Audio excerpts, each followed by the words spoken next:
Hi guys. All right then. We thought earlier minestrone soup, which this could totally be. Or could be something a little thicker and be more like a very, very fancy marinara sauce. Different ways to go with this. Or a stew type thing. So we're going to mainly it's a matter of water with that. And a little bit with seasoning, but not a lot. So I got this going ahead of time, guys.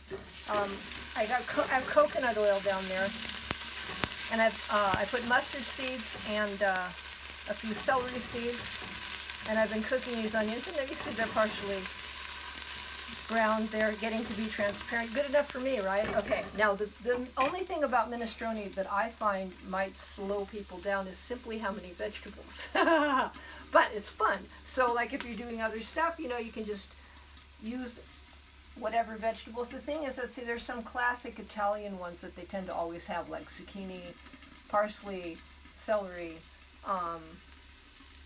spinach and all. It's kind of flexible, I think. I think whatever you have around, but if you have the celery and zucchini in particular, then you can have them authentic, and of course onions and garlic. Okay, now see, I chopped them ahead. See the pretty colors? I like having a bunch of pretty colors. So you'll notice this is a lot of vegetables.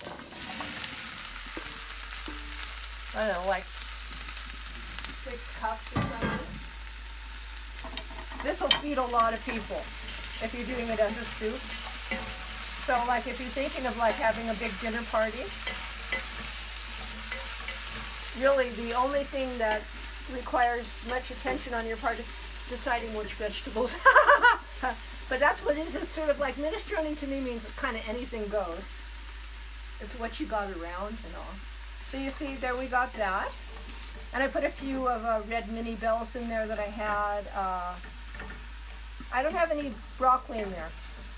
I have a little bit of cabbage though. See the purple cabbage, very pretty. Now we've got parsley. A little less than a whole bunch. I mean, feel free with parsley, guys. Just get it in there. Now see, what we're doing essentially is pretty much just getting this guy up to speed. And then there's the secret way we're going to deal with it. So that's getting up to speed. I have other things going. And then you decide what spices you want. So we made a little treat to go with it. I think it's a treat. And you were there for this. The filling here has dill, a lot of dill. And I think that's the main thing. So I'm not going to put dill in that too in case you serve it at one meal. Tricks of the trade. Everything's spiced a little bit different is why they're so famous in India. Okay, this is oregano. It's actually very fresh and very delightful oregano. And that looks like not a teaspoon. You could probably put more than that. But marjoram too, and they're kind of in the same family, so marjoram is just this sort of amazing thing. About like this, see? Okay, now we're going to need to salt this, and probably, well, I'm going to go near side because I add more later. But I like to add the salt, as you guys know by now.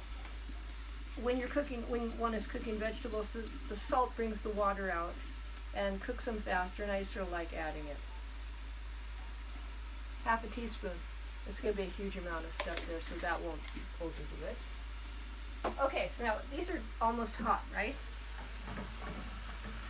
And coated, you see. And what we're going to do is let you in on what happens next, but not do it yet. That's the pie that goes with it. Okay, menu-wise, guys, we have this kind of wonderful thing going on. We're going to have look at all those vegetables and protein beans in there. Really nice. We've got the little cute dinner rolls that are stuffed with cheese and parsley. Okay, so you got some vegetables going here. The dessert is this. It's all on tape. This is fruits down here and a famous topping. Haha, we'll tell you what it's all like. But you see, that's like a really nice meal right there. I'm just saying. You're fine. You got everything covered.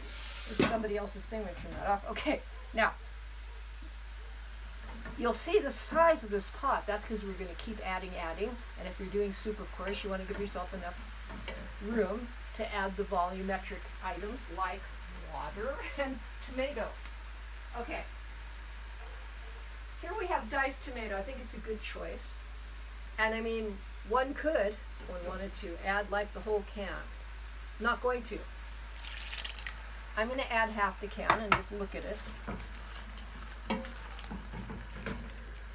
Okay, so now by rights, if you were like thinking of all the minestrone soups you've had, you'd probably add the whole can. And now we're looking at the man behind the screen here. You back there. Shall we add the rest? We're going to add the rest. We have a vote going on there. Okay, actually this is starting to smell really authentic. Now one ingredient that I would probably add, and especially for those of us who like basil, is basil. You can see I have radish. I forgot to take his string off there. If you happen to have fresh basil, this would be the recommended thing. And so therefore I'm not going to add it yet. I'm going to put it in a little later, the fresh basil. Okay, now as you can see, it's starting to come to a boil, which is what we're looking for. And we have some beans. And a lot of people like to use red beans. Some people will, the multicolored beans, the bigger beans, very cute. So, cooked, okay, cooked. This is black beans, and these are of course pre-cooked. And I think it'll make a nice touch. Not the whole can. It's probably about a third of the can. It's looking pretty classic. Right here. Now then, if you were to make soup, you'd add more water. And this will be up to how thick or thin you want the thing. And remember, these vegetables have just gotten going. They will let a lot of water off into the rest. So I'm not even going to add any water. I think the tomato sauce stuff is plenty for that. I am going to add garlic.